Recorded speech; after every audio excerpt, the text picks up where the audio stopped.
de Divulgación de la Ciencia y a la Facultad de Ciencias.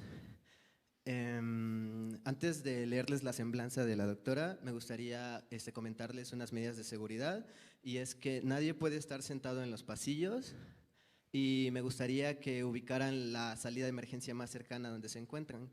En el caso de los que están de aquí de la mitad hacia allá, es aquella, la que está en aquella esquina. Los que están de la mitad hacia acá es la que está allá.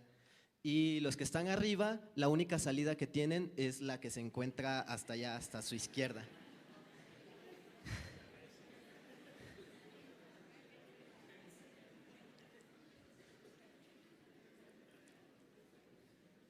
Sí, bueno, la doctora Xioli Pérez Campos es egresada de la Facultad de Ingeniería de la UNAM, donde formó parte de la primera generación del programa de alto rendimiento académico y donde se tituló con mención honorífica como ingeniera geofísica. Su desempeño académico fue reconocido con la medalla Gavino Barrera a nivel preparatoria y licenciatura. Realizó sus estudios de maestría en estadística y en geofísica, así como de doctorado en geofísica en la Universidad de Stanford. Durante su doctorado recibió el reconocimiento al mejor trabajo presentado por estudiante por parte de la Sociedad Sismológica de América. Además, realizó un postdoctorado en el Instituto Tecnológico de California, Caltech. A su término, se incorporó a la Facultad de Ingeniería de la UNAM como profesora de tiempo completo del Departamento de Ingeniería Geofísica, en donde imparte clases desde 2004. En 2005 se transfirió al Instituto de Geofísica, también de la UNAM, donde además de impartir cursos en el posgrado de Ciencias de la Tierra, labora como investigadora titular en el Departamento de Sismología, estudiando la estructura sísmica de la zona de subducción y del noreste de México, noroeste, así como las características de la fuente de sismos mexicanos. Pertenece al Sistema Nacional de Investigadores, contando con el nivel 2. De 2008 a 2010 fungió como representante técnico de México ante la Organización para el Tratado de Prohibición Completa de Ensayos Nucleares de la ONU. Actualmente es presidenta de la Unión Geofísica Mexicana y jefa del Servicio Sismológico Nacional. Y bueno, dejando de lado el currículum, también me gustaría mencionar que la doctora Xioli es una persona con una enorme calidad humana y muy querida por todos los que la conocemos. Pues, sin más, me gustaría que le dieran un fuerte aplauso a la doctora.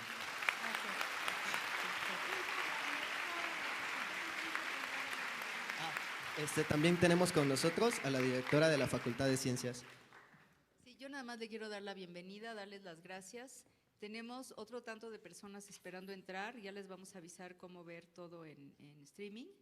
Y si es necesario, a lo mejor le vamos a tener que pedir que vuelva a dar otra plática. Yo sé que no ha cesado de darlas.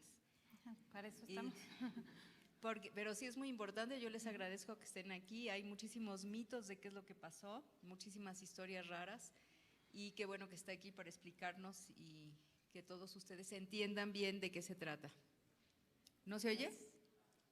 Sí me oyeron, ¿verdad? Sí. Bueno, ya las dejo con ella, que es a la que vinieron a ver. Gracias. Gracias. Pues buenas tardes a todos. ¿Sí me escuchan bien? Sí, ok. Primero que nada, muchas gracias a Borium. Me invitaron a dar esta plática en agosto, a principios de agosto. No es porque los sismos se puedan predecir, no se pueden predecir, no sabíamos qué iba a pasar. Y el título que le habíamos puesto a la plática es esta, Observaciones de las contorsiones de la placa de Cocos, porque es justamente a lo que me dedico. Como oyeron, me dedico a estudiar la estructura y en específico a estudiar la geometría de la placa de Cocos. Entonces yo tenía preparado una plática para el día de hoy, vinieron sismos importantes en México, quedan dentro de la placa de Cocos, entonces parece pertinente pues hablar un poco de ellos, ¿no? Ya que quedan en la placa de Cocos. Entonces voy a empezar con lo que venía yo originalmente a platicarles, que es a lo que me dedico como investigadora, qué sabemos de la placa de Cocos, y creo que es muy importante que todos conozcan cómo es por dentro la placa de Cocos, a qué nos referimos con ello, y ya después ponernos en contexto con los sismos que han ocurrido en los días pasados. Entonces vamos a hablar un poquito de antecedentes y tal vez parezca muy básico, pero vamos a platicar desde qué es un sismo y por qué ocurre, qué son las placas tectónicas, dónde estamos en México. Luego nos vamos a enfocar en la que nos ha dado de Cocos estos días, que es la placa de Cocos, y a platicar de los sismos recientes. Bien, pues un sismo no es otra cosa más que una ruptura. Lo que tenemos es un acumulamiento de esfuerzos, ¿no? Empezamos a empujar 2 bloques en direcciones contrarias, se acumulan los esfuerzos aquí hasta que no resiste más el material y se rompe. El ejemplo más clásico es traten de romper un lápiz, ¿no? Lo están doblando y se resiste, se resiste, se resiste hasta que no aguanta más y se rompe. Y en esa ruptura ustedes alcanzan a oír un ruido, ¿sí? Ese ruido lo alcanzan a escuchar porque al momento de romperlo se emiten ondas elásticas, ondas sonoras que viajan por este espacio que llamamos aire, por este medio que llamamos aire y llegan hasta nuestros oídos. Nuestros oídos serían los sensores. Entonces, lo mismo pasa en la Tierra. Cuando ocurre este rompimiento, se generan ondas elásticas, ondas sísmicas, las cuales viajan por el interior de la Tierra y llegan hasta donde nos encontramos nosotros, que seríamos unos de los sensores, o hasta donde tenemos sismómetros y detectan el movimiento del terreno o el movimiento del paso de esas ondas elásticas. Finalmente, pues ese rompimiento pues queda ahí de manera permanente y vuelve a iniciar el ciclo, vuelve a cargarse el sistema, a acumular esfuerzos, cuando no se aguanta más, entonces se rompe y así cíclicamente.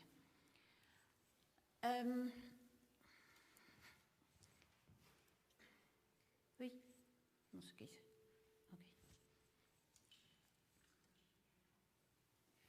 Ok. La computadora decidió abandonarnos.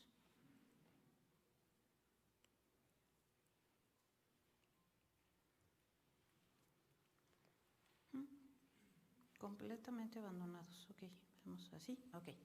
Entonces, ¿dónde ocurre? Los sismos no ocurren en la superficie, ocurren a profundidad. En el punto donde ocurre, donde inicia esa ruptura, ¿no? Donde se rompe ese material, se le llama foco o hipocentro. Y no es un solo punto, rompe todo un plano, el cual conocemos como falla, que vemos ahí. Y a partir de ese foco y de esa falla es de donde se emiten las ondas sísmicas. Si nosotros hacemos una proyección de ese foco hacia la superficie, la proyección sobre la superficie la conocemos como epicentro. Lo que hemos visto es que la gran mayoría de sismos nos dibujan este patrón. Y ese patrón nos está delineando lo que conocemos como placas tectónicas. Lo que vemos aquí son las placas mayores, las más grandes. Nuestro planeta, la corteza terrestre, está dividida en esos grandes bloques conocidos como placas tectónicas. Y justamente en la interacción de esas placas tectónicas es donde se dan los sismos más importantes. Por ejemplo, el que nos afectó hace 32 años, un 19 de septiembre. Las generaciones de allá atrás y allá arriba algunos, pues no se acuerdan de esto porque no lo vivieron, pero los que veo acá adelante y yo, sí lo vivimos, ¿no? Somos una generación marcada por este sismo. Es un sismo muy importante porque, como el que ocurrió otro 19 de septiembre, este 19 de septiembre causó una gran devastación en nuestro país, sobre todo en la Ciudad de México. Tuvo una magnitud de 8.1 y ocurrió en las fronteras de la placa de Cocos y la placa de Norteamérica. Pero hay otros sismos importantes en el mundo que tienen las mismas características. Por ejemplo, el de Sumatra, en 2004, que también es un sismo de subducción, pero entre otras placas, y si vemos por allá, pues fue la placa de Euroasiática con la placa de Filipinas. Y ese sismo fue muy importante porque tuvo una magnitud, además de ser muy grande, de 9, generó un tsunami, el cual fue transoceánico, y la mayor parte de las pérdidas humanas se debió a ese tsunami. Fue un sismo también que marca y rompe paradigmas en la sismología, porque nos hace voltear a todos los países que tenemos zona de subducción para poner más atención en los tsunamis. Y a raíz de ese sismo se empieza a generar mucha cultura en torno a los tsunamis, mucha preocupación en cuanto a cómo alertar a las poblaciones en cuanto a tsunamis y sobre todo tsunamis lejanos, porque, insisto, tuvo un tsunami transoceánico que mató muchísima gente en la India, ¿sí?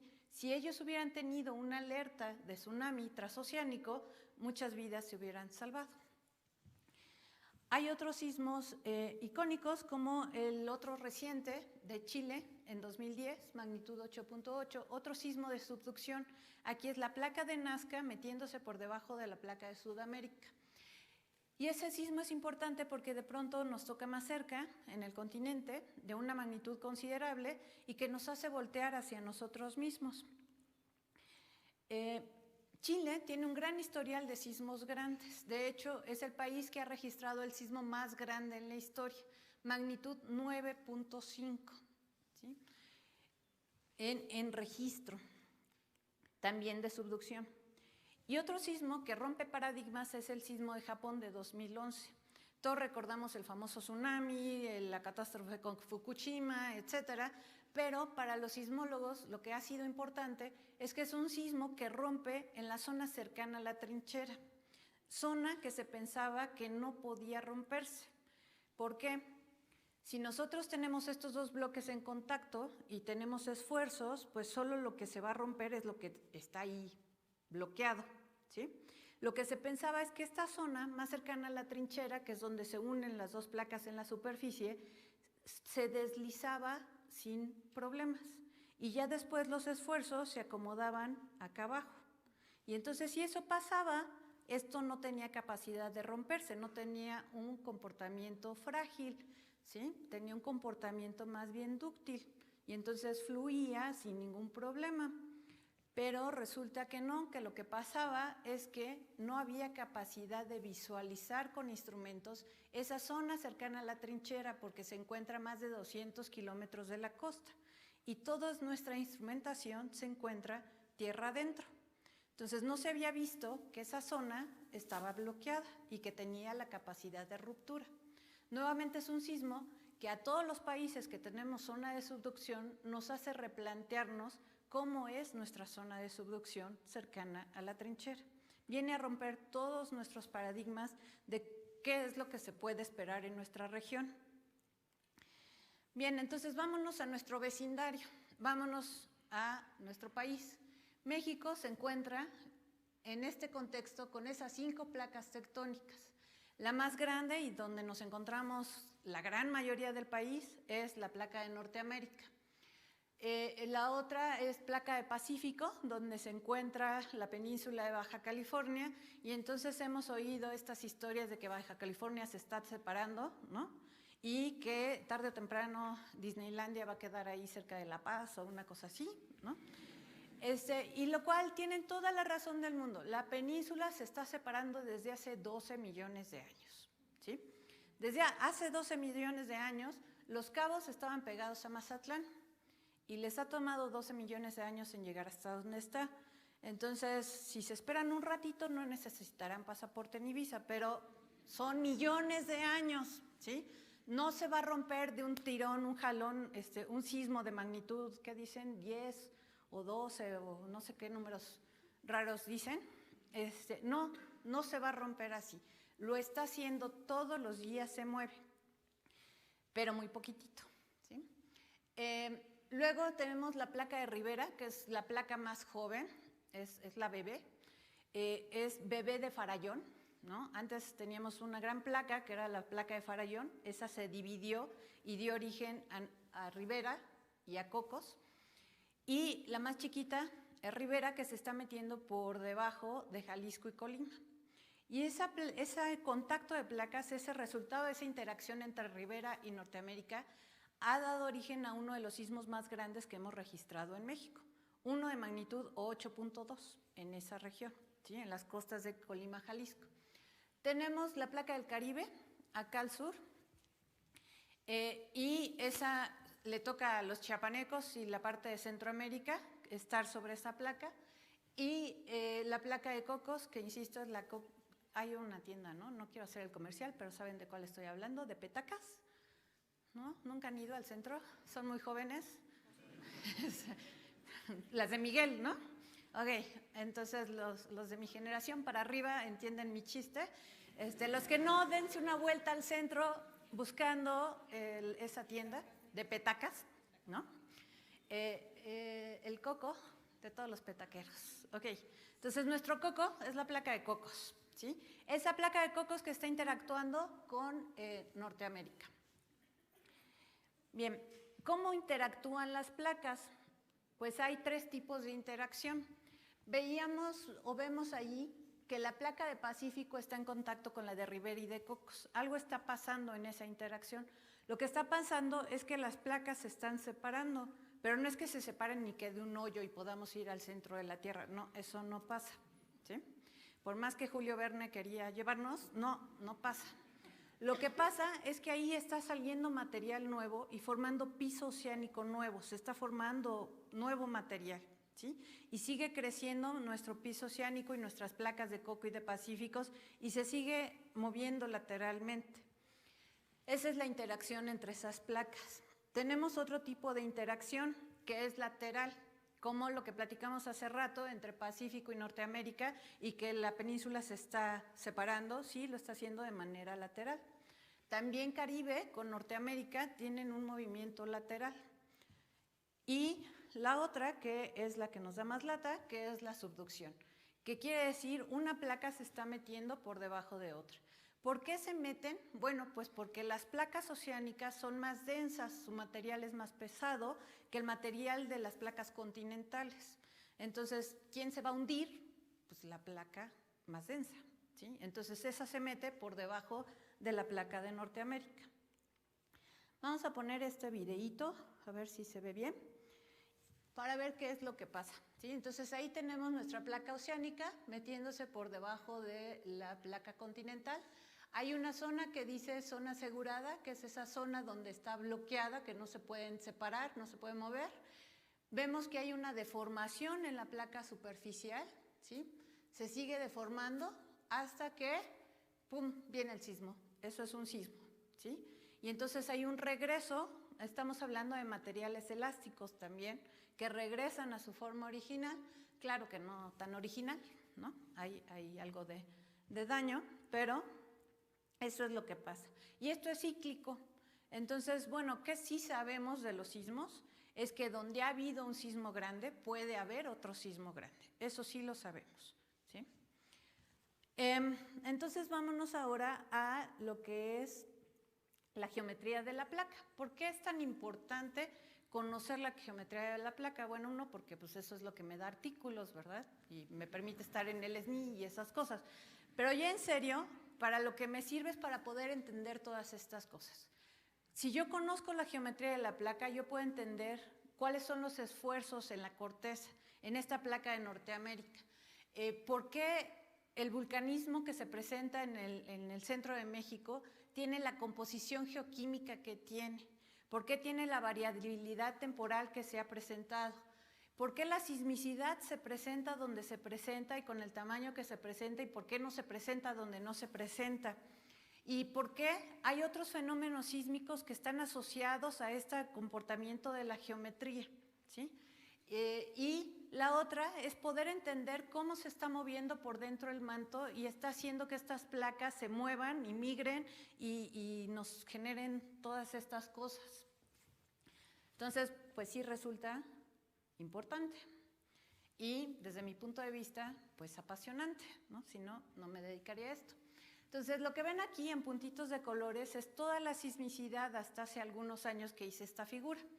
Y el color que tienen corresponde a la profundidad, de tal manera que los colores verdes azules son someros, es decir, con profundidades de 1 kilómetro a 20, 30 kilómetros. Los amarillos andan entre 40 y 60 kilómetros y los rojos andan, naranjas oscuros, rojos andan por abajo de los 80 kilómetros. Y entonces, con solo ver esta figura, ustedes me dirían, pues veo que en una franja todos los sismos son someros de profundidades menores de 20, 30 kilómetros. Y luego veo una franja amarilla y luego veo una franja roja, ¿sí? Lo que estamos viendo ahí es la placa. Un sismo se da donde hay material que romper. Si el material no se puede romper, pues no hay sismos, ¿sí? Entonces, el manto se comporta de manera viscoelástica, dúctil, no se rompe. La litosfera se comporta de manera frágil si se rompe. Entonces, mientras yo tenga litosfera, mientras yo tenga placa, eso se va a romper. Entonces, lo que estoy viendo con la sismicidad es justamente esa geometría de la placa, ¿sí? Entonces, vamos a echarnos un clavado a cómo se ve una zona de contacto. Lo que tenemos ahí en café correspondería a la placa de Norteamérica, la placa de arriba, la placa continental.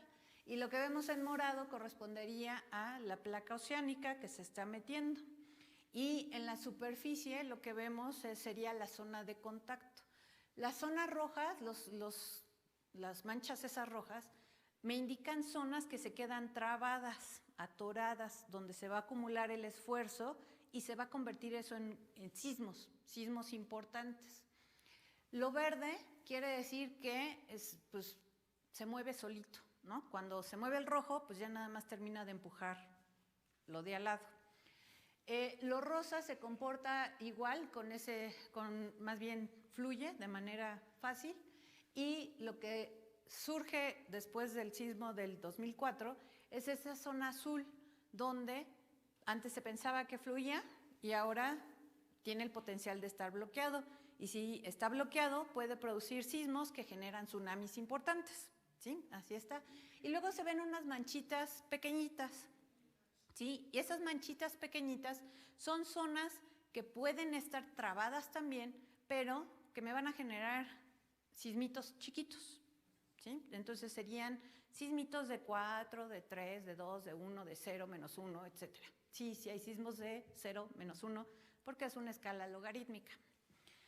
Entonces así se ve esa superficie.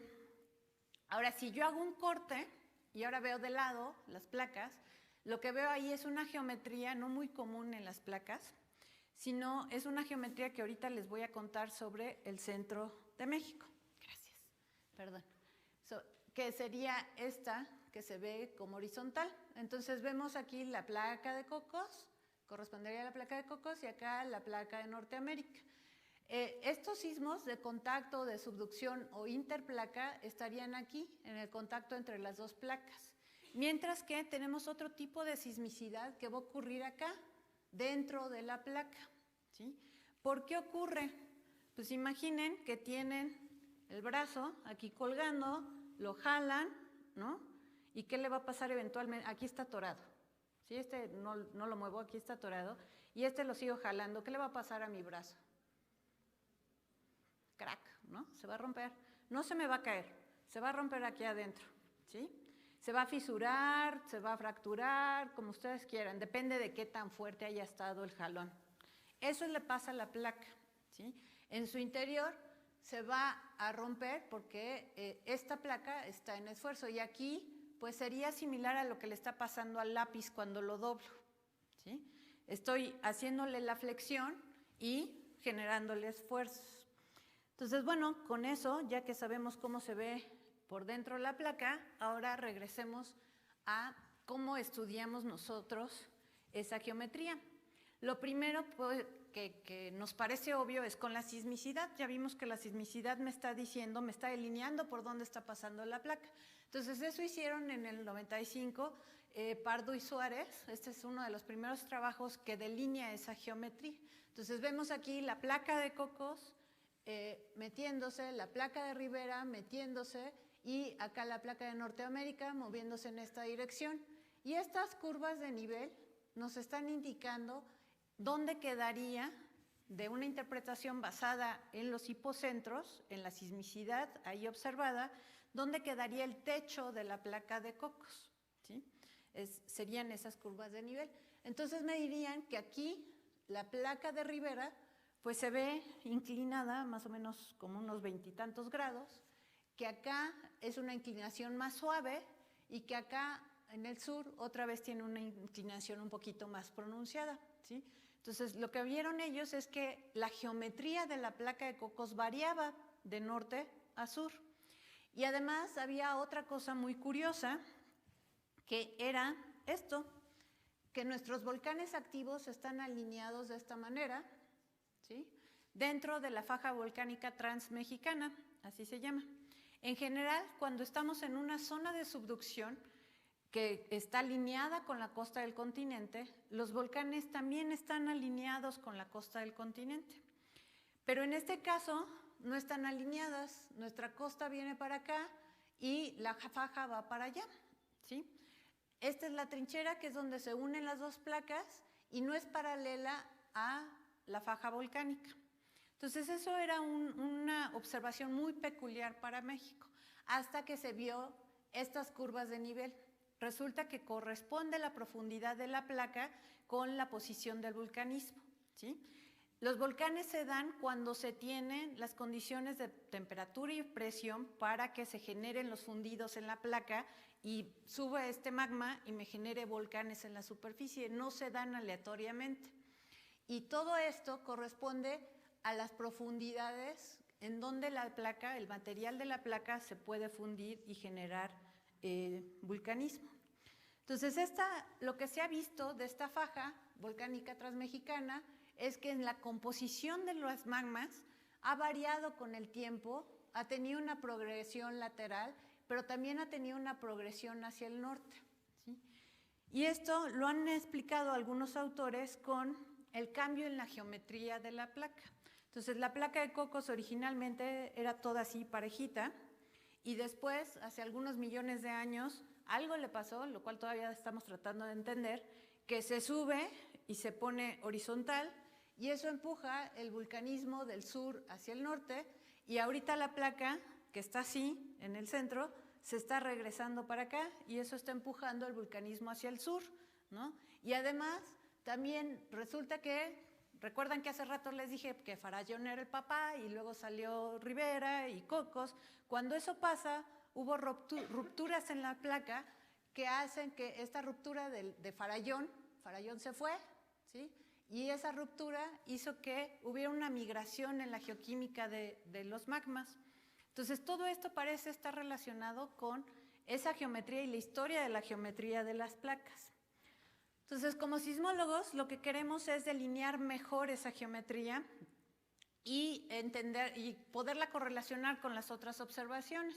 Entonces, desde el 2003, 2004, empezamos con experimentos sísmicos, con muchas estaciones, muchos sismógrafos. El primero fue en el 2004. Son 100 estaciones sismológicas aquí. Otro grupo hizo yo también hice y ahorita estamos haciendo otro acá. Y es justamente para delinear todos estos cambios en la placa. Entonces, ¿qué se ha visto? Vámonos primero a Rivera. Aquí era una geometría con unos cuantos puntos, y lo que hicieron los investigadores allá con un proyecto que se llamó Mars, y no porque sea Marte, sino porque es Mapping the Rivera Subduction, ¿no? Entonces, mapeando la subducción de Rivera, lo que hicieron fue un trabajo de tomografía. Entonces, todos estamos acostumbrados a escuchar tomografía cuando nos van a hacer algo, ¿no?, médico, y eso implica tener sensores. Nos ponen unos sensores, nos avientan señal y reciben los receptores y hacen un cálculo de viaje de las ondas, ¿no? Lo mismo hacemos los sismólogos, pero ¿qué usamos? Nuestra fuente son los sismos y nuestros receptores son estaciones sísmicas en la superficie. Y con eso generamos estas imágenes donde nos dejan ver los contrastes del material. Y entonces cada una de estas imágenes corresponde a un corte hacia adentro, y ven estas manchas azules, las cuales corresponden a la placa.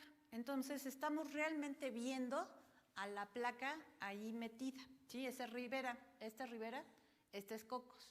Entonces vemos cómo Rivera tiene un ángulo más profundo, más inclinado que lo que tiene Cocos, y vemos que más o menos por aquí, después entre y hay una interrupción en esa mancha azul, y esa interrupción se refiere a la separación que hay entre las dos placas a profundidad.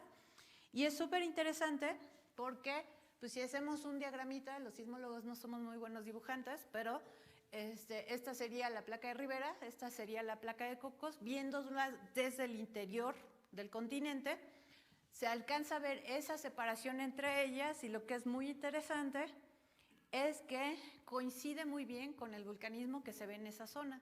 Volcán de Colima, Volcán de Fuego, Seboruco, Mascota, etcétera, etcétera. ¿sí? Y la geoquímica se puede explicar muy bien con esa ruptura, con esas inclinaciones de placa, etcétera. Y entonces nos vamos yendo hacia el sur y hay otros experimentos tomando datos de diferentes lugares donde aquí ya es Cocos, pero Cocos tiene un cambio en la geometría, ¿no? Quedamos que pasa esta geometría a esta geometría. Entonces, ¿cómo se da ese cambio? Pues estos investigadores proponen que se da de esta manera, donde tenemos la separación aquí entre Ribera y Cocos y que aquí se está como haciendo chicle, ¿no? Como separando, pero todavía no se separan, Cocos Norte y Cocos Sur. Vámonos al centro del país, que es donde hicimos este gran experimento de 100 estaciones, y esta es la imagen que sacamos. Y pues tal vez me digan, no, pues no veo mucho, excepto que veo aquí una cosa roja, y tendrían toda la razón. Esa cosa roja lo que me está indicando es hasta dónde llega mi corteza continental. Entonces aquí tendría yo a la placa, a la corteza de la placa de Norteamérica, y aquí abajo tendría manto. Y luego acá, si alcanzan a ver, se ven dos líneas, una azul y una roja, que se van siguiendo. Y viene por aquí y luego ¡pum!, se va para abajo. Lo que estamos viendo ahí, y les voy a ayudar con estas líneas, es justamente la placa de Cocos con su geometría horizontal, ¿sí? Entonces ahora sí, no me cuentan, la estamos viendo, tiene una geometría horizontal. Entonces acá anda Acapulco, nosotros andamos por aquí. La placa de Cocos aquí en la Ciudad de México está más profunda, más de 100 y cacho kilómetros de profundidad, pero ahí solo estamos llegando a 100 kilómetros. Entonces usamos otra metodología que es tomografía y podemos ver esto, que sería la placa de Cocos metiéndose hasta unos 570 kilómetros de profundidad, ¿sí? Y bueno, los sismólogos profundos vemos hasta el núcleo, ¿no?, de la Tierra.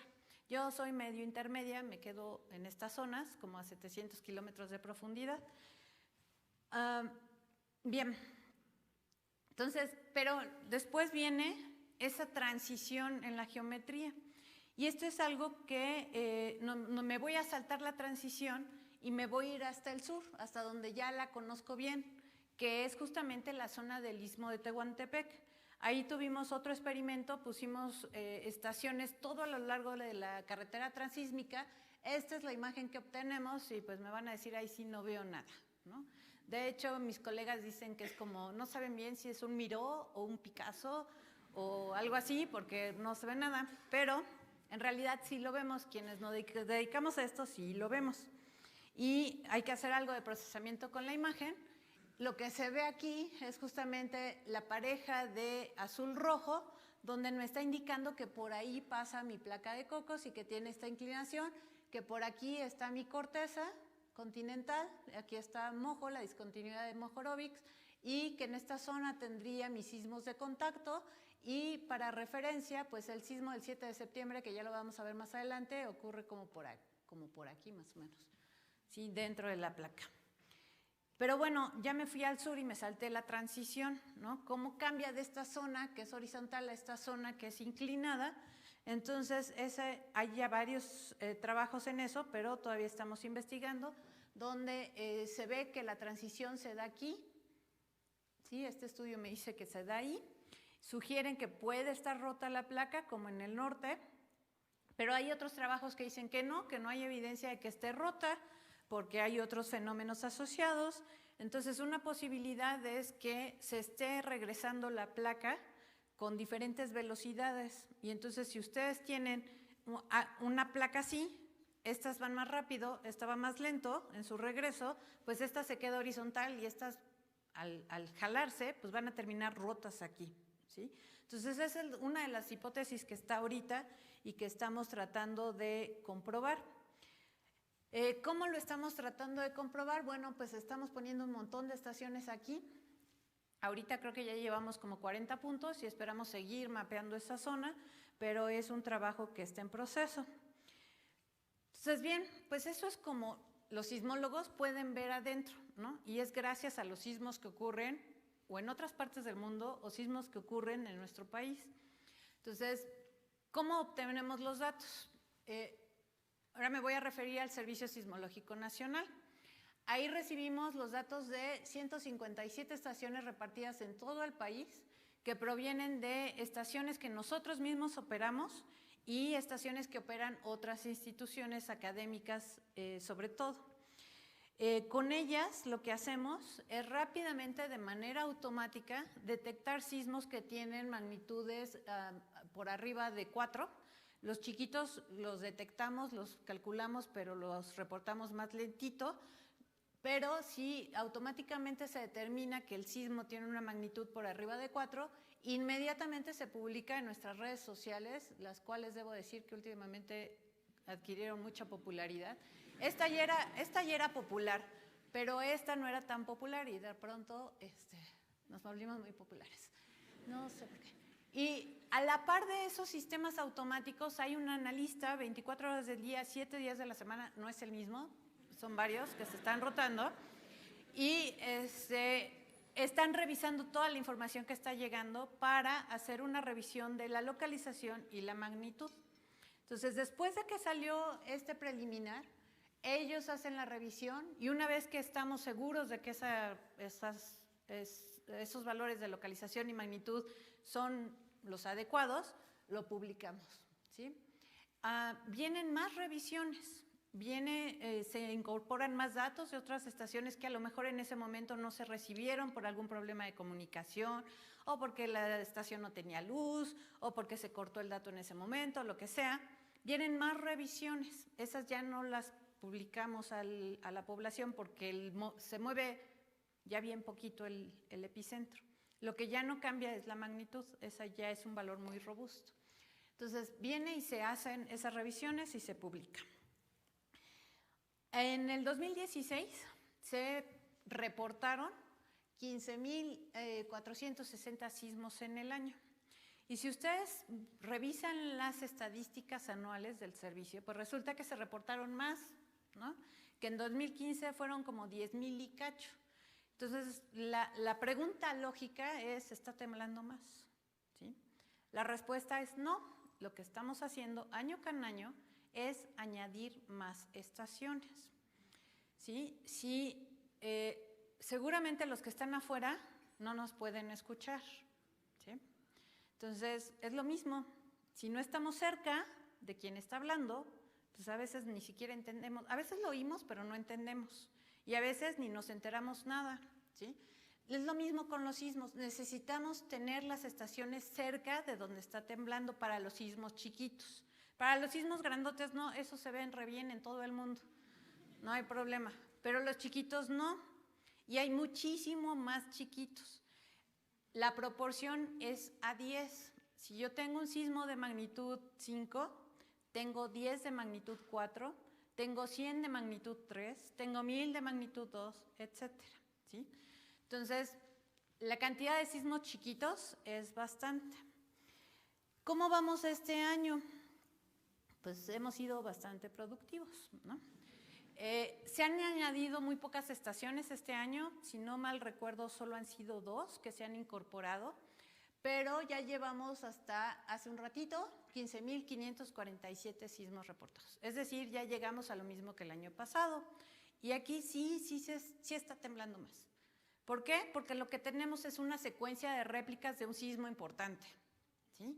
Y son muchos sismos chiquitos en una zona donde tenemos muchas estaciones.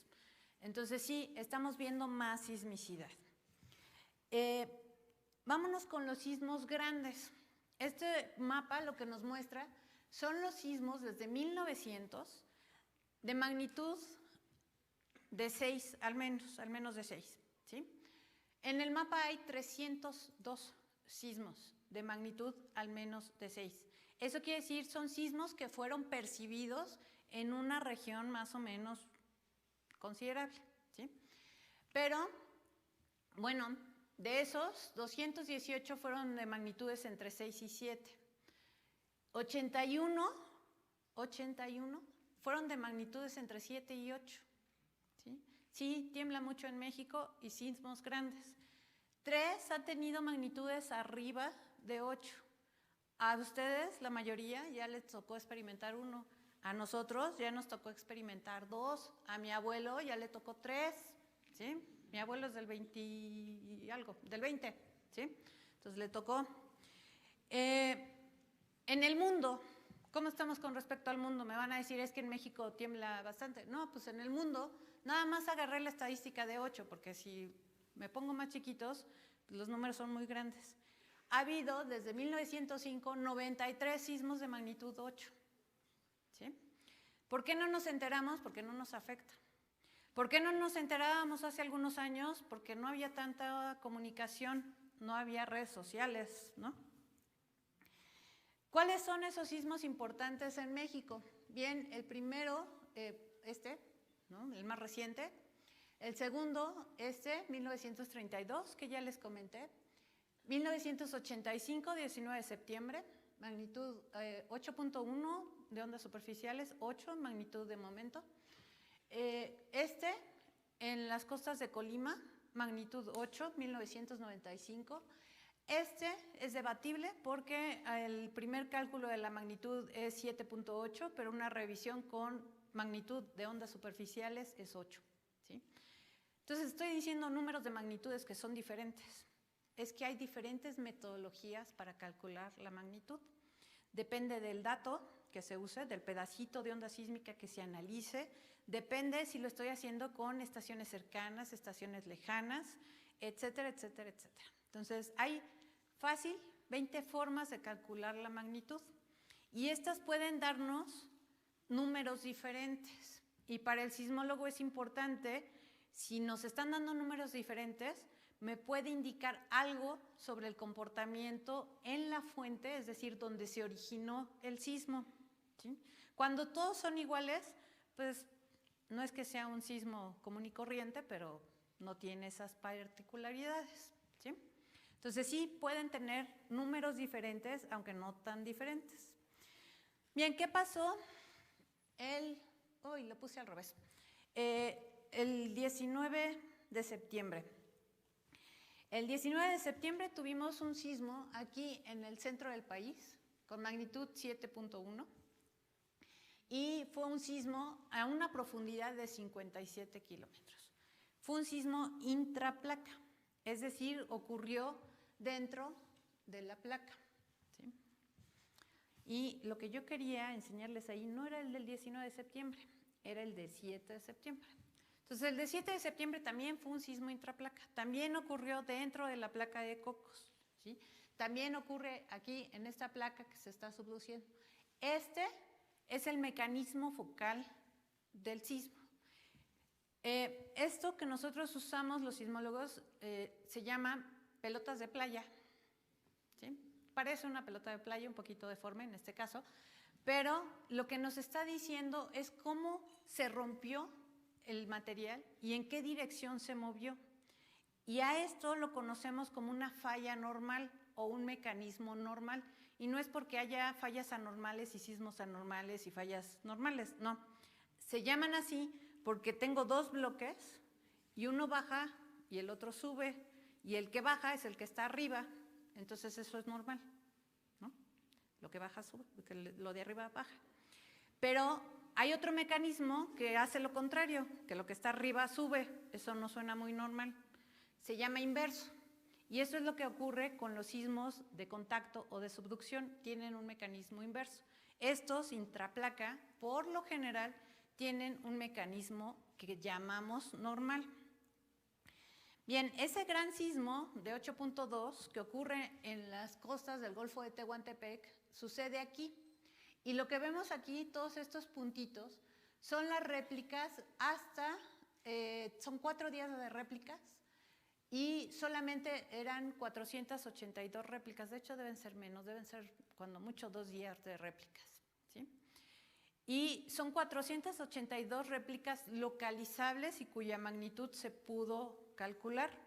Recuerden, si es muy chiquito, a lo mejor no lo puedo localizar y a lo mejor no puedo determinar su magnitud, como lo que dije hace rato, escucho que alguien habló, pero no sé qué dijo y no sé dónde está, solo sé que oigo voces, ¿no? Lo mismo pasa acá, yo sé que tembló, lo puedo ver, pero es tan pequeñito en la señal que no puedo determinar dónde fue y de qué magnitud fue.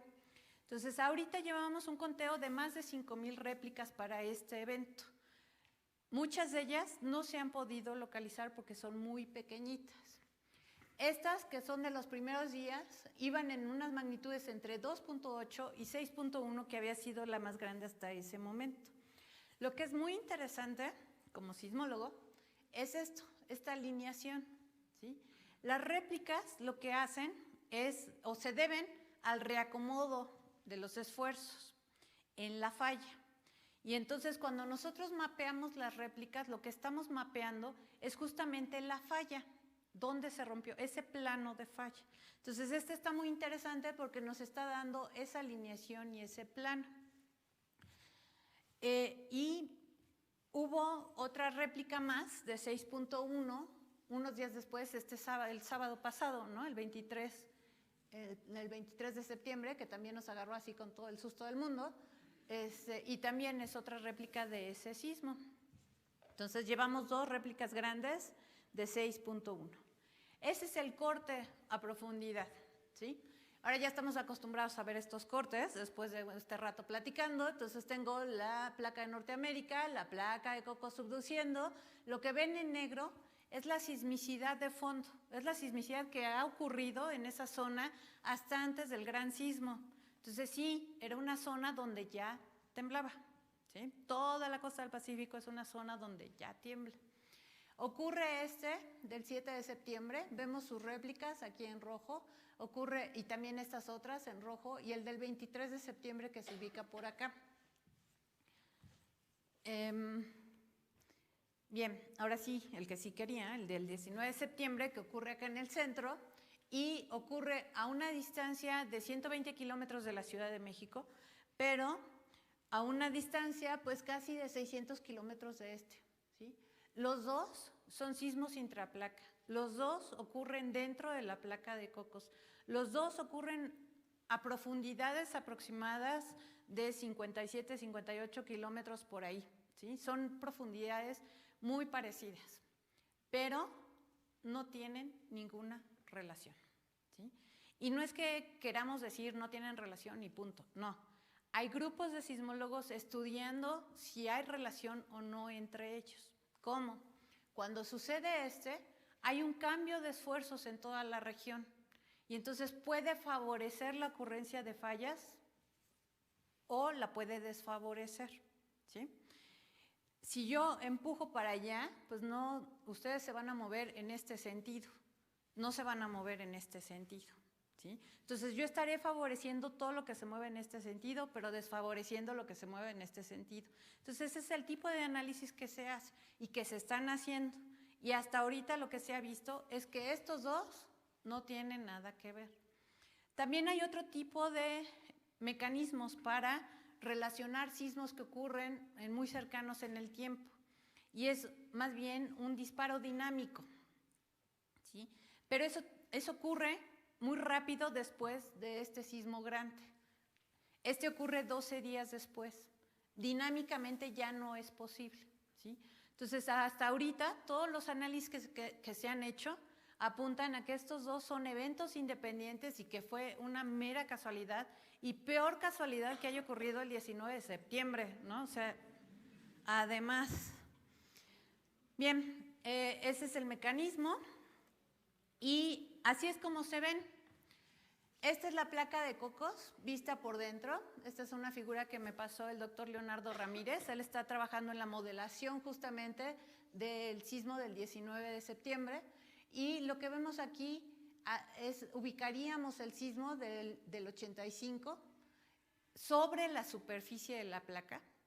Dentro de la placa sería el del 19 de septiembre del 2017 y acá en el sur, dentro de la placa, del 7 de septiembre de este año. Entonces, esos son mis garabatos, ¿no? Haciendo dos cortes diferentes a esa imagen que teníamos. Si hacemos el corte en el centro, veríamos los dos sismos, el del 85, el de 2017, interplaca en el contacto, intraplaca dentro de la placa. Y la pregunta que me han hecho N veces es por qué si este es más pequeño nos afectó tanto comparado con este, o cómo se relaciona con respecto a la magnitud de este. ¿Sí? Esas son como las 3 preguntas en una sola que he recibido. La primera es si efectivamente este del 2017 fue menor, magnitud 7.1, con respecto a este, magnitud 8.2, o con respecto a este, magnitud 8.1. Menor significa en tamaño, en esa área de ruptura, en energía liberada. En energía liberada, este 2017, magnitud 7.1, es 32 veces más pequeño que este de magnitud 8.1 u 8 y 50 veces más pequeño que el de las costas del Golfo de Tehuantepec. ¿Sí? ¿Por qué nos afecta tanto? Pues porque está solo 120 kilómetros de distancia, este a 400 y este casi a 700. ¿Sí? Entonces, lo que nos afecta es la intensidad. Nos afecta que estamos muy cerca de la fuente y nos afecta que estamos en una ciudad que fue construida en un antiguo lago y donde se amplifican espantosamente las ondas sísmicas a su paso. ¿Sí? Bien, han tenido comportamientos bien diferentes. O sea, no solo es el tamaño, sino el número de réplicas. Por un lado, el del 19 de septiembre, que tuvo 39 réplicas observables. ¿Sí? Muchas de ellas son tan chiquitas nuevamente que no las podemos localizar y calcular. Solo 12 de ellas se han reportado con localización y magnitud. Y la más grande ha tenido una magnitud de 4. Y este parece ser un comportamiento muy común para los sismos que han sido intraplacas en esa región. Así se han comportado. Mientras que parecido, o un primo ahí cercano, ¿no? En el 99, el sismo de Tehuacán, 15 de junio, tuvo una magnitud de 7, poquito más chiquito, pero algo. Y solo se reportaron 13 réplicas en un mes y la mayor tuvo una magnitud de 4, ¿sí? Perdón, 4.5. Hubo 3 con magnitudes arriba de 4. El sismo del 7 de septiembre es otra historia completamente diferente. Llevamos más de 5,000 réplicas, como decía. Las mayores son las de 6.1. Y una de las preguntas que también he recibido bastante es, ¿esto normal? No desde el punto de vista de mecanismo normal, sino ¿este comportamiento de réplicas es atípico o es común? ¿Sí? Y pues uno, como sismólogo, está acostumbrado a ver estos sismos intraplaca, pero no tan grandes, generalmente son más pequeños, de magnitudes 7 o por ahí, con muy pocas réplicas, pero este lleva muchísimas réplicas. Lo que vemos ahí es la estadística del número de réplicas según el tamaño. Llevamos 170 réplicas con magnitudes arriba de 4.5, es decir, se están sintiendo ya en la zona epicentral. Esto es el número de réplicas reportadas por día. Vemos que ya está disminuyendo, como es el comportamiento de las réplicas, va a disminuir con el tiempo, pero que de pronto tuvo un repunte, y ese repunte es porque tuvimos una réplica grande, un 6.1, y ese mismo pues tiene sus propios hijitos, ¿no? Tiene sus réplicas. Entonces hay un repunte otra vez y vuelve a bajar. Pero ¿esto es atípico o se ha presentado en otros lados? Bueno, pues estuve buscando y me encontré con este sismo, que todavía tengo que verlo mejor porque el mecanismo no parece el mismo, pero en profundidad pues es similar, 60 kilómetros de profundidad. Magnitud es similar, magnitud 8. Y aún a 28 días después del sismo, ese evento había registrado 105 réplicas, pues más o menos lo que nosotros llevamos, ¿sí? No comparo réplicas más pequeñas porque no sé la capacidad de detección que se tenga en la zona. Entonces puede ser que no tengan muchas estaciones y por eso no están viendo réplicas tan chiquitas. Pero ya un 4.5 ya es más fácil verlo más lejos. 2 réplicas fueron de magnitud 6, que suena como muy parecida a la historia de lo que fue nuestro sismo del 7 de septiembre. Entonces la respuesta es no, no es atípico. Se ha presentado en otras partes del mundo. Pero bueno, ya tengo que parar. Hoy en día tenemos mucha instrumentación Gracias a ella podemos conocer el interior de la Tierra, podemos entender mejor y delinear mejor esta geometría. Y esta geometría es importante porque nos va a poder explicar muchos fenómenos que estamos viendo, la sismicidad misma, la composición volcánica, los otros fenómenos sísmicos de los cuales no les platiqué ahorita, pero que existen y que estamos estudiando. Y bueno, pues, ¿qué sería de mí si no dijera que nos hace falta por hacer, verdad? Necesitamos hacer muchos análisis más experimentos, nos hacen falta estudiar otras zonas. Estos experimentos han sido a lo largo de líneas, ¿sí?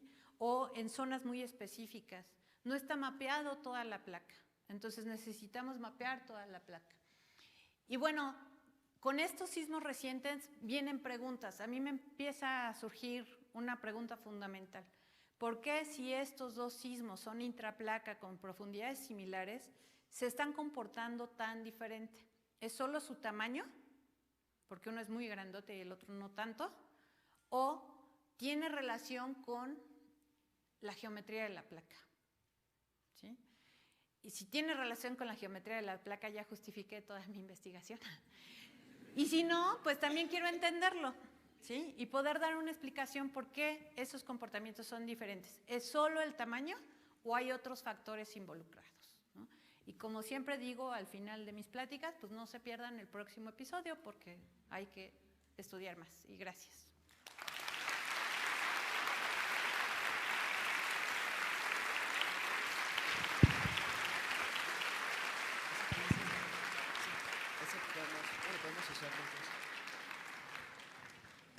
Bueno, vamos a pasar a una ronda de preguntas.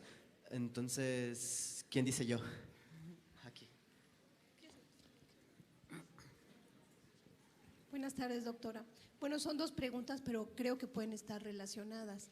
Durante la conferencia de prensa del sismo del 7 de septiembre, el doctor, creo que se apellida es Hugo Delgado, el director de Geofísica, comentó que ustedes tenían que hacer muchas más cosas, pero que no tienen financiamiento y que entonces le pedía respetuosamente a la Cámara que liberaran recursos. No sé si siendo el Sismológico Nacional, el gobierno federal está obligado a darles un cierto financiamiento. Y luego la otra cosa es, como a lo mejor no tienen dinero para investigar eso, ¿qué pasa con la brecha de Guerrero que también he estado leyendo en los reportes, ¿no?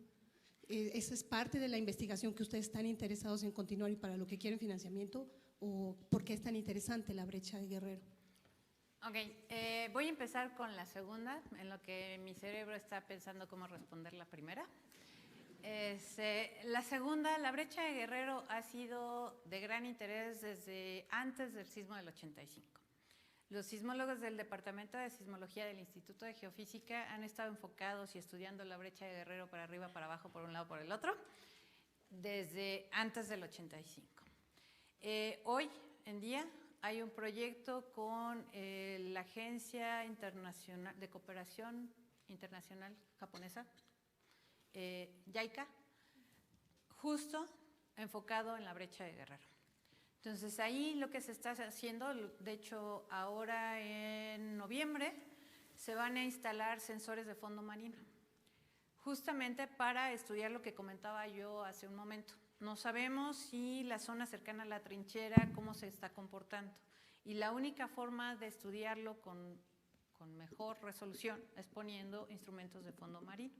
Y eso se va a hacer a partir de noviembre. Es un proyecto que ya debe tener al menos un año. Ya se tienen estaciones, más estaciones. Guerrero es de los estados más instrumentados del país, justo por la preocupación de la brecha de Guerrero. Entonces sí es algo que no se ha descuidado, al contrario, ¿no? Se ha estudiado bastante. Y es sobre todo el grupo de sismólogos del Departamento de Sismología de aquí del Instituto de Geofísica de la UNAM. Bien, la segunda pregunta. No me metí en la historia del sismológico. El sismológico nace en 1910, es inaugurado en 1910. Formaba parte del Instituto Geológico Mexicano. Viene la revolución, unos meses después. El sismológico se inauguró el 5 de septiembre de 1910.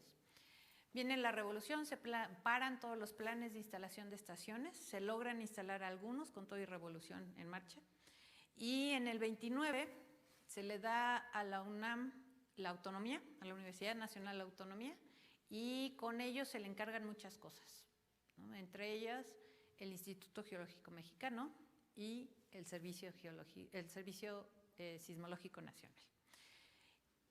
Luego, en el 48, se forma el Instituto de Geofísica y se le transfiere la responsabilidad del sismológico al Instituto de Geofísica. Digamos que desde el 29 la UNAM, dentro de su presupuesto, pues ha considerado la operación y mantenimiento del Servicio Sismológico Nacional. El asunto es que hasta el 2004 el servicio era muy pequeño, tenía muy pocas estaciones en el país y sobre todo enfocadas al centro-sur de México.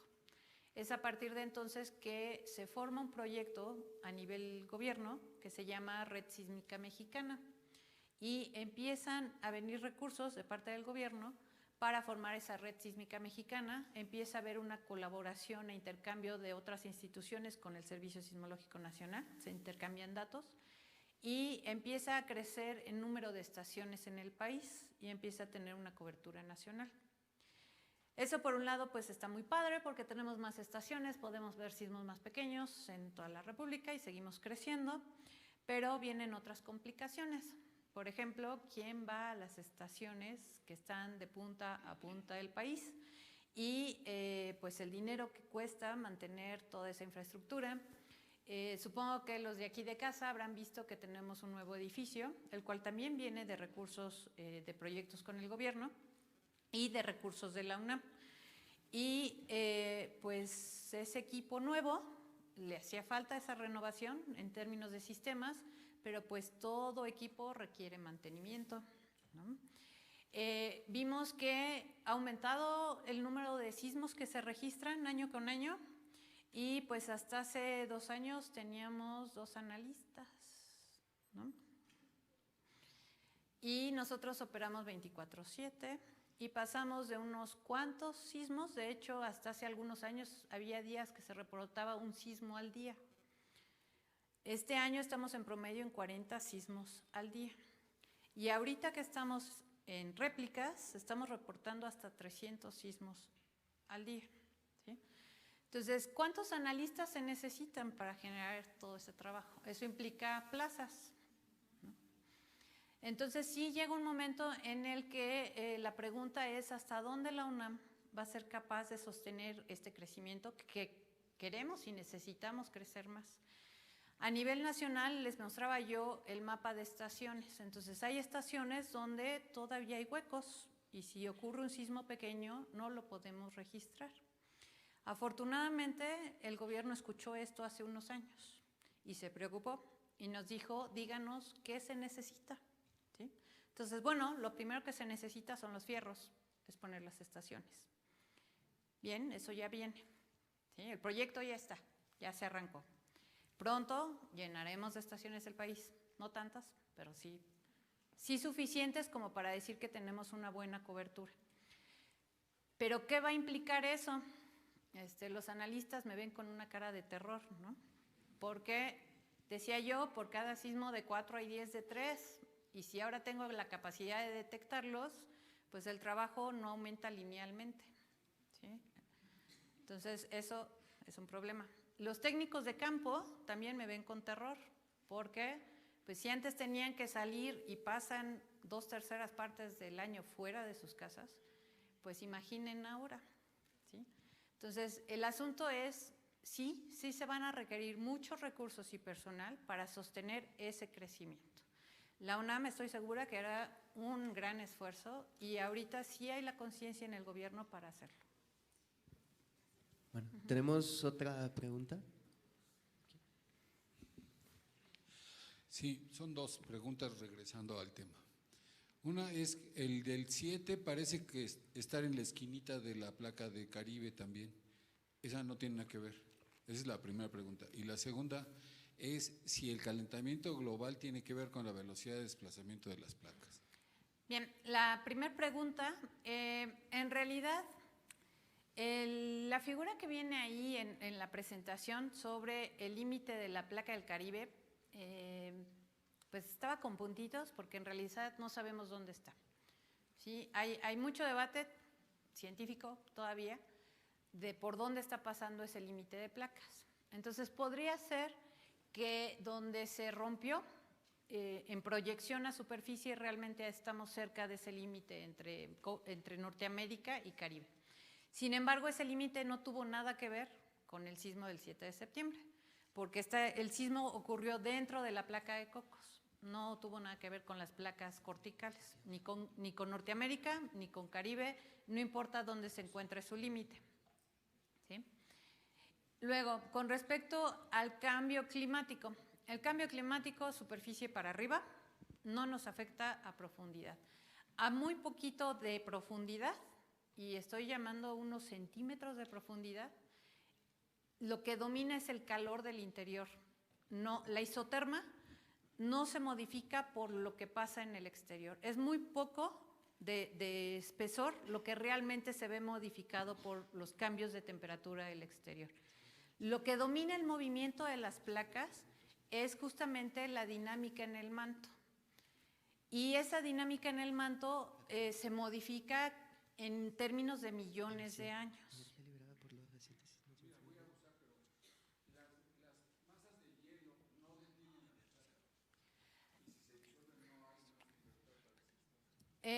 No, sí se da una deformación en las placas. De hecho, lo que se ha visto es que el deshielo o las eras con gran glaciación han modificado las placas y sí han producido sismos pequeños en esas zonas donde se dan esas deformaciones y rebotes, pero no modifican, o sea, las fuerzas internas son mucho mayores que esta pequeñita superficial, ¿sí? La proporción es brutal. Acá arriba tenemos una pregunta. Bueno, respecto al sismo que hubo el 7 de septiembre en Chiapas, días después hubo un sismo generado, bueno, con epicentro aquí en Tlalpan, del que tuvo una magnitud muy pequeña, pero sin embargo, por la cercanía del epicentro y su profundidad, se logró sentir en este lugar. ¿Ese sismo por qué fue generado? ¿Fue intraplaca también o tiene que ver con la geología de la Cuenca de México? Bien, ese sismo sí es intraplaca, pero le llamamos cortical porque ocurre en la placa de Norteamérica, dentro de la placa de Norteamérica, en la corteza terrestre, ¿sí? Entonces, sí es intraplaca, pero lo conocemos como cortical.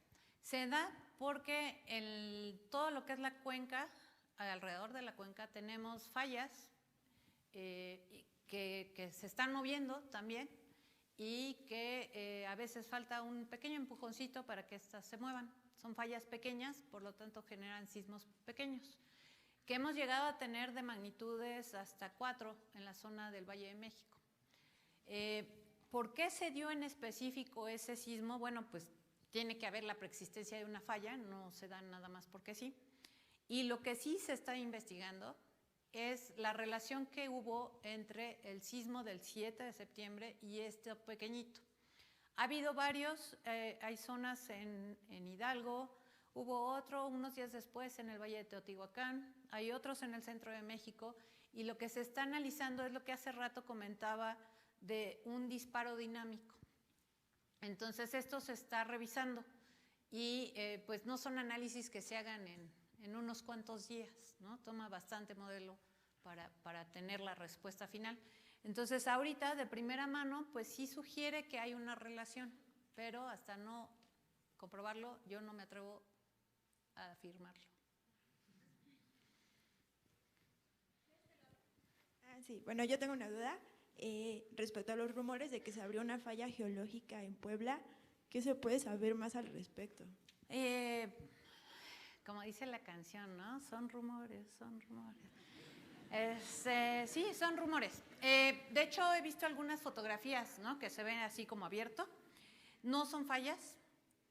Lo que son, seguramente, digo, lo vi solo en fotografías y eso lo podrá evaluar mejor un geólogo, pero no es la falla que origina el sismo.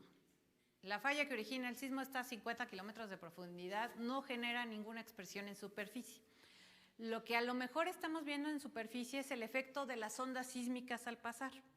Y que en esa zona, a lo mejor en una zona donde el material estaba medio débil, medio frágil, y pasa y lo sangolotea, pues termina roto, ¿no? O separado. Pero no es una falla geológica, y menos la falla que originó el sismo. Bueno, también en la transmisión en vivo en Facebook están haciendo muchas preguntas y Jazz Ruiz pregunta, ¿la actividad de las manchas solares influye en la actividad sísmica? Bien, es importante contestar estas preguntas, a pesar de la reacción generalizada. No tiene nada que ver. Las manchas solares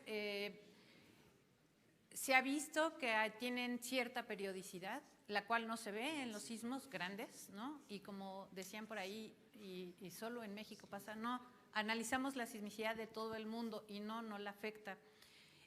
Lo que pasa con el sol, a nosotros en la superficie sí nos afecta de cierta manera, pero lo que pasa, igual que con el cambio climático, es mínimo lo que ocasiona con respecto a todas las fuerzas del interior de la Tierra, ¿sí? Entonces, lo que domina en ese movimiento de placas y por lo tanto en la generación de sismos viene de abajo, no de arriba. Ningún fenómeno de la superficie, entiéndase cambio climático, tormentas, huracanes, tormentas solares, manchas solares, alineación de los astros, la presencia de la luna, el eclipse, nada de eso afecta a la sismicidad, ¿sí? Menos de los sismos grandes. Doctora, muchísimas felicidades por su conferencia. Gracias. Son dos preguntas fundamentalmente las que tengo que hacer. La primera es con respecto a, bueno, se ha comentado acerca del fenómeno lumínico que hay en sismos, se puede apreciar por las noches, algunos fotonazos, diríamos vulgarmente, en el cielo, que posiblemente, bueno, yo escuché por ahí que se deba a cargas eléctricas debido al rozamiento de la superficie del suelo, ¿no? Durante el sismo. Esa sería la primera pregunta, si es que esto ya hay alguna explicación o tiene algo que ver estos fenómenos lumínicos en el cielo con el sismo propiamente. Y la segunda también sobre si hay alguna probabilidad de que esté conectado, de que sean causa y efecto lo que está pasando con el Popocatépetl y precisamente el sismo que acabamos de vivir. Gracias. Ok, con respecto a las luces primero. Este es un fenómeno que no se ha visto en todos los sismos, que se ha reportado en algunos. Para algunos de ellos se ha propuesto una hipótesis que tiene que ver con una ionización que se da cuando hay una fricción en las rocas, ¿sí? Para el que vivimos el 7 de septiembre en la Ciudad de México, yo me permito poner esta hipótesis en duda. Personalmente me tocó ver un transformador volar. Estamos en una ciudad con muchos transformadores. Estábamos en una noche lluviosa, con mucha nubosidad, la cual pues sí pudo haberse ionizado, pero más que nada por estas descargas eléctricas de estos fenómenos, más humanos que de la Tierra. Pero desconozco realmente el fenómeno, no soy experta en ese tema, no podría yo explicarlo, entonces no puedo descartarlo. Personalmente lo que viví sí fue un transformador, ¿no? Pero lo otro no lo puedo descartar porque no es mi forma, ¿sí? Y la otra, se me fue, perdón, el volcán. Ya, para algunos volcanes, en algunos sismos grandes, sí se ha visto un incremento en la actividad volcánica. Hasta el día de antier, el Popo estaba en su actividad normal. La actividad normal que ha tenido por meses, años, desde el 94. No había ninguna variación, ¿sí?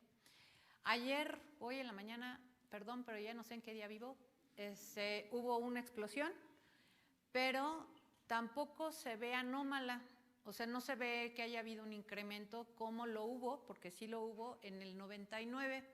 En el 99 mencionaba yo el sismo del 15 de junio de 1999, con epicentro cercano a Tehuacán, Puebla, y ese sí despertó un poquito más al volcán, sí hubo un incremento en su actividad. En este, hasta ahorita, no se ve una modificación, es más los rumores que la realidad.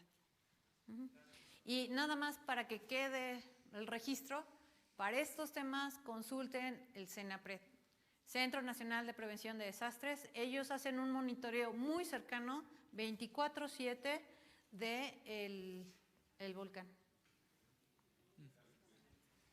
Buenas tardes, profesora. En uno de sus artículos habla acerca del bajo acoplamiento y de la ausencia de terremotos en la sección horizontal, justo debajo de la zona sur de la Ciudad de México. Entonces me gustaría saber si el terremoto del 19 de septiembre fue en esta zona, dentro de esa zona, o a qué se refiere con la ausencia de terremotos. A ver, vamos a poner ¿no? Con la ausencia de terremotos me refiero a la zona donde está horizontal, exactamente, ¿sí? Y nosotros estamos ubicando más o menos el del 19 de septiembre en donde se da el doblez, no en la zona plana, sino ya en la zona doblada. Y perdón, es que está sonando y es de la oficina, yo espero que no sea nada grave. Y entonces en la zona plana no se ven ni sismos intraplaca ni sismos de contacto, ¿sí? Lo que sí está ocurriendo en esa zona plana es lo que no les conté, pero pues ya voy a hablar de ello. Lo que está ocurriendo se llaman sismos silenciosos. Son deslizamientos que uno los puede caracterizar como sismos, porque hay un deslizamiento a lo largo de una falla, ¿no?, de ese contacto entre las dos placas, pero un sismo, como lo conocemos, ocurre en unos cuantos segundos. La otra pregunta clásica, ¿cuánto dura un sismo? ¿No? Bueno, desde el punto de vista del sismólogo, dura el sismo del 7 de septiembre, duró como unos 30, 40 segundos. Eso es lo que le toma a la falla romperse y desplazarse, ¿sí? Eso es un sismo normal, de ese tamaño, común, corriente. Para el del 19 de septiembre le tomó como unos 20 segundos. Gracias. Le tomó como unos 20 segundos para ¿sí? En cambio, los que ocurren aquí, en esta zona plana, se llaman silenciosos porque tardan 6 meses, ¿sí? ¿Cómo sabemos que ocurren? Porque acá en la superficie tenemos GPS y con ellos podemos ver que esto se está moviendo para acá y que de pronto se regresa sin que haya un sismo. Y entonces sí lo traje preparado por si salía la pregunta. Entonces lo que vemos ahí es el GPS en la costa. Acuérdense, tenemos la placa metiéndose, aquí está bloqueado y vemos cómo esto va a empezar a moverse todo por allá, ¿no? Ahí va, tiempo cero, se empieza a mover, está aquí bloqueado, ¿sí? No hay sismo, el GPS se está moviendo, se está desplazando, literalmente se está moviendo centímetros y de pronto, no sabemos cuándo, como un sismo, ¿no? Viene el terremoto y el GPS regresa, ¿sí? Y entonces eso se ha visto en esa zona plana con datos de GPS. Sí, venía yo preparada, ¿no? Entonces, aquí lo que vemos son datos de GPS dentro de, a lo largo de la costa. Esto es Acapulco, Acandacayaco, Coyuca, Zihuatanejo, Cerro de Piedra, todo esto es a lo largo de la costa, ¿sí? Y lo que vemos es eso, el GPS va en una dirección y de pronto regresa. Si esto fuera un sismo normal, común y corriente, lo hace en unos segundos, el GPS se regresa en unos segundos, ¿sí? Todos los metros que se había desplazado se regresa. Pero acá lo hace, perdón, los centímetros que se habían desplazado. Esto lo hace en 6 meses, ¿sí? Y se ve igualito que si fuera un sismo en un área muy grande, pero con un desplazamiento muy pequeñito. Eso es lo que está ocurriendo en esa zona horizontal. Se llaman sismos silenciosos porque no los vemos con sismogramas y no los percibimos como humanos, ¿sí? Los únicos que nos pueden decir que existen son los GPS. Tenemos una última pregunta acá arriba. Hola, oye, a mí me gustaría que ahondaras un poquito sobre este rollo de oscilatorio, trepidatorio y magnitud, que parece ser que no, o sea, no sé si estas magnitudes que tú manejas no parecen reflejar lo que sentimos nosotros por acá arriba cuando suceden. Bien, entonces oscilatorio y trepidatorio se refieren al movimiento que sentimos, que percibimos. Es un término que surgió a principios del siglo XX para describir el movimiento que se percibía, pero en realidad lo que tenemos son ondas sísmicas, ¿sí? Y las ondas sísmicas pues tenemos de dos tipos, ondas de cuerpo, ondas superficiales. Las ondas de cuerpo tenemos ondas P, ondas S, ondas superficiales tenemos ondas Love, ondas Rayleigh. Entonces en todos los sismos, chiquitos, medianos, grandotes, hay esos tipos de onda. Se van a emitir, ¿sí? Ahora, ¿qué pasa? Las ondas P tienen un comportamiento o son ondas compresivas, ¿sí? Se van a mover en una dirección y mis estudiantes ya están preparados para lo que sigue. Se van a mover en esa dirección y van a ir comprimiendo y dilatando el material, ¿sí? Son ondas compresivas, tenía que hacerlo, ¿verdad?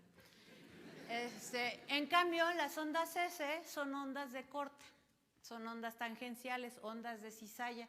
Van a moverse en esa dirección, pero van a ir moviendo el material en corta, ¿sí? Y también verticalmente, ¿sale? Pero ahora, el sismo no viene de acá, de ladito, viene de allá abajo. Entonces, si me llega una onda P, que fue compresiva, ¿cómo la siento? ¿Sí? Si me llega una onda S, que fue de corte, ¿sí? La siento oscilatoria. Ahora, si tengo una onda Rayleigh, esas sí viajan por la superficie. Y lo que me van a describir es un movimiento elíptico retrógrado. Describen una elipse y regresan, ¿sí? Conforme van avanzando. Entonces, ¿qué siento? Que subo y que bajo. Y las ondas Love es como si estuviera viendo yo una víbora, ¿no? ¿Han visto las víboras cómo se desplazan? Así, las ondas Love me van a mover así, a su paso. Entonces, cuando la gente dice, es que yo lo sentí oscilatorio, y el de al lado dice, no, yo lo sentí trepidatorio, y el otro los ve y dice, ay, pues yo lo sentí de los dos, en realidad se refiere a qué momento y qué onda fue la que sintieron. Pero el movimiento es en tres direcciones, ¿sí? Entonces, para arriba, para abajo, derecha, izquierda, vertical, ¿sale? Y luego, la otra... Magnitud, ok. Son dos conceptos bien diferentes, magnitud e intensidad. No son sinónimos, aunque no nos guste decir 10 veces magnitud, no podemos usar intensidad, porque significan dos cosas diferentes. Entonces, magnitud se refiere al tamaño, qué área rompe, cuánto se desliza, cuánta energía libera. A eso se refiere, magnitud, ¿sí? Entonces, 7.1 significa que liberó... y no me quiero equivocar, pero algo así como 9 por 10 a la 15 joules, ¿sí? Más o menos. 32 veces más, pues eso será un sismo de magnitud 8.1, ¿sí? 32 veces menos, pues será un sismo de magnitud 6.1, en términos de energía liberada. Intensidad es lo que sentimos, es con qué violencia se mueve el terreno, con qué aceleración se mueve el terreno, ¿sí? Entonces, la intensidad se puede medir en escala de Mercalli, ¿sí? Que se refiere a cómo lo percibimos, ligerito, medianón, bien fuerte, olvídenlo, ¿sí? O lo puedo hacer instrumentalmente y pongo un acelerógrafo y veo cuánto fue la aceleración que se registró. Entonces, vámonos al sismo del 19 de septiembre, original, y bis, ¿no? O sea, 85 y 2017. La diferencia de tamaño es 32 veces menos energía en el reciente.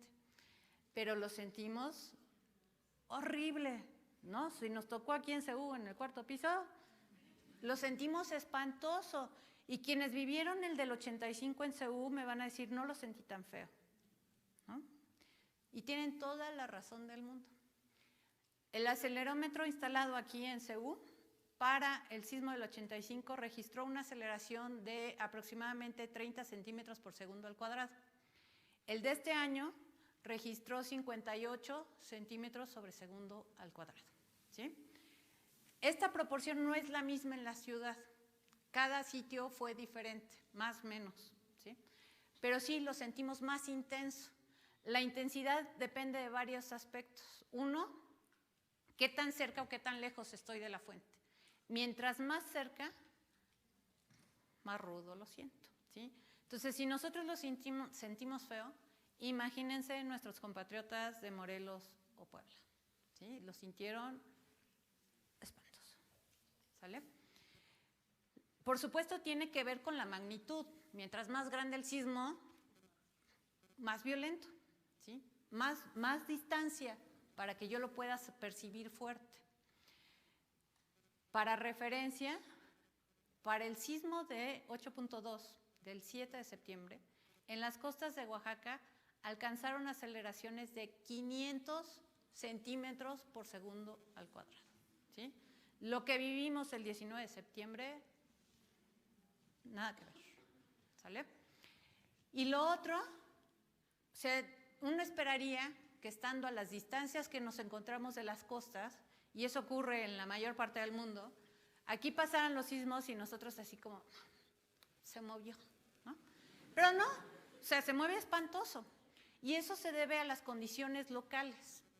La geología local, los sedimentos del antiguo lago de Texcoco hacen que las ondas se amplifiquen.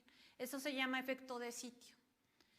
Y entonces esos tres factores, magnitud, distancia y efecto de sitio, puede variar la intensidad.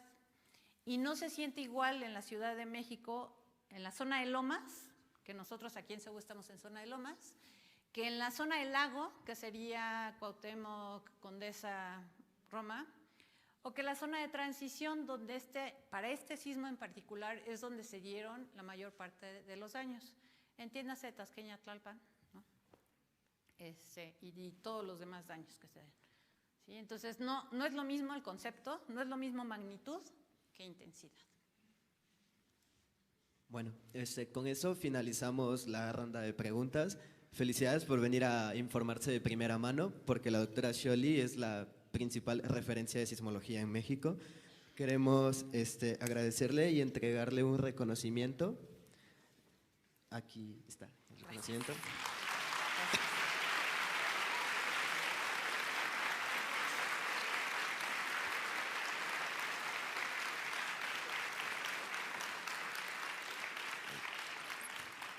Y pues la conferencia estará en nuestras redes sociales de Borium y los queremos invitar a la próxima conferencia dentro de un mes. Va a ser en el auditorio Moschinsky del Instituto de Ciencias Nucleares.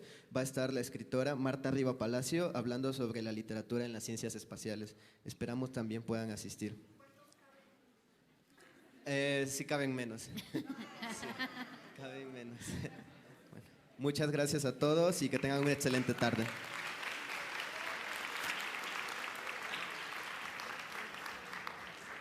Muchas gracias, Alejandro.